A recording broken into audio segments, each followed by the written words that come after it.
और दोस्तों, दिल से स्वागत है मेरी गुल्हानी स्टोरी यूट्यूब चैनल में। तो दोस्तों, बिना देरी किए कहानी को शुरू करते हैं। एक गांव में रहने वाला एक लड़का अपनी पुरानी बुरी यादों को न भूल पाने और एक ही चीज के बारे में बार बार सोचने की आदत से परेशान था। अगर उसे कोई कुछ कह देता या फिर उसके साथ कुछ थोड़ा सा भी गलत हो जाता तो वह उसी एक घटना के बारे में पूरे दिन सोचता रहता। वही उसके दिमाग में हर समय घूमती रहती। फिर वह अपने साथ ही किसी दुर्घटना के लिए अपनी किस्मत और भगवान को कोसता रहता था, या फिर अपने मन में उस इंसान से बदला लेने के लिए ख्याली पुलाव बनाता रहता था जिसने उसे कुछ कह दिया था या फिर उसके साथ कुछ गलत किया हो। अपनी ज़्यादा सोचने की आदत की वजह से ना तो लोगों के साथ उसके अच्छे रिश्ते थे और ना ही वह किसी काम को अच्छे से कर पाता था। वह हर समय तनाव और मानसिक अशांति की स्थिति में रहता था। उसकी ऐसी हालत को देखकर उसके एक मित्र ने उसे सलाह दी कि यहाँ पास के एक बौद्ध मठ में एक जैन मास्टर रहते हैं, तुम उनके पास जाओ, वह तुम्हारी इस मानसिक समस्या का कोई न कोई समाधान अवश्य बता देंगे। वह लड़का जैन मास्टर के पास जाता है और अपनी समस्या उन्हें बताता है कि कैसे वह एक घटना के बारे में बार बार सोचता रहता है और पुरानी बुरी बातों और यादों को भूल नहीं पाता है।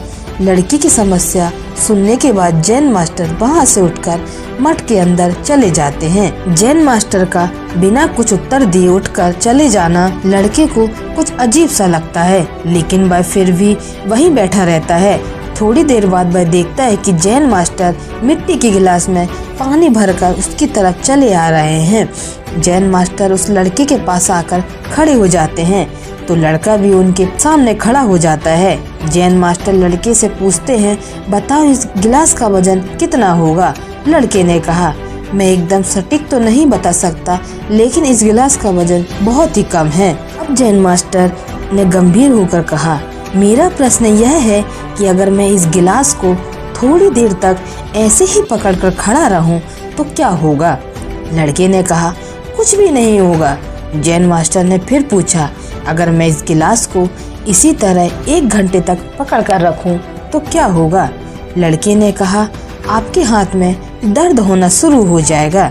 जैन मास्टर ने फिर प्रश्न किया, अगर मैं इस गिलास को ठीक इसी तरह पूरे दिन तक पकड़ कर रखूं तब क्या होगा? फिर लड़के ने गंभीर शब्दों से कहा, आपके हाथ में बहुत ही भयंकर दर्द होना शुरू हो जाएगा। आपका हाथ सुन्न हो सकता है, आपके मांसपेशियों में भारी तनाव आ सकता है और यहाँ तक कि आपके हाथ को लकवा मार सकता है।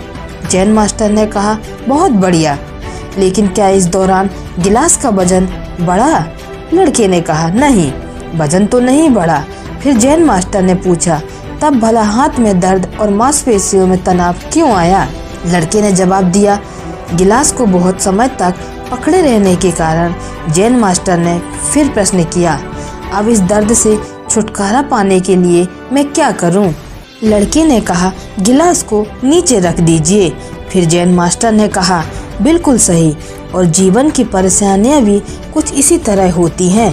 अगर इन्हें कुछ देर तक अपने दिमाग में रखो तो पहले सब कुछ ठीक लगेगा।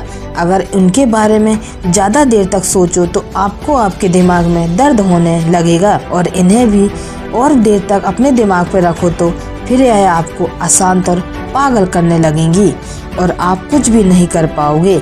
जैन मास्टर ने लड़के की तरफ इशारा करते हुए कहा, अपने जीवन की पिछली गलती और घटनाओं के बारे में सोचना स्वाभाविक है, लेकिन उससे भी ज़्यादा ज़रूरी है उनसे सीखकर आगे बढ़ना। अगर तुम एक ही बात को पकड़कर बैठे रहते हो तो ठीक उस गिलास की तरह ही यह तुम्हारे जीवन में दर्द पैदा कर देगा। अगर तुम आज अपने अतीत को लेकर बैठे रहते हो तो यह आज भी तुम्हारे हाथ से निकल जाएगा और फिर तुम भविष्य में इसके लिए तुम पश्चाताप करोगे। तुम अपने अतीत के लिए जैसा इंसान बनना चाहते हो या फिर जिन गलतियों के लिए पश्चाताप कर रहे हो, तुम आज से वैसा इंसान बनने का प्रयास करो और कोशिश करो कि आज तुम वैसी गलतियां मत करो जिसके लिए तुम्हें भविष्य में पछताना पड़े। इसलिए चिंता करना बंद करो और अपने आज के कर्मों पर ध्यान दो, क्योंकि चिंता व्यक्ति को उसकी चिता तक ले जाती है। दोस्तों, चिंता करने की आदत को छोड़कर एक खुशहाल जीवन जीने का प्रयास करो। इसलिए हमेशा चिंता में नहीं जीना चाहिए, हमेशा खुश रहना चाहिए। तो दोस्तों, वीडियो के अंत में बस यही कहना चाहूँगी कि करते रहिए कुछ ऐसा काम जिससे हो अपने माता पिता का नाम। और मुझे उम्मीद है दोस्तों कि आपको मेरी ये छोटी सी कहानी अच्छी लगी हो और कुछ सीखा हो आपने, तो मुझे कमेंट करके ज़रूर बताएं।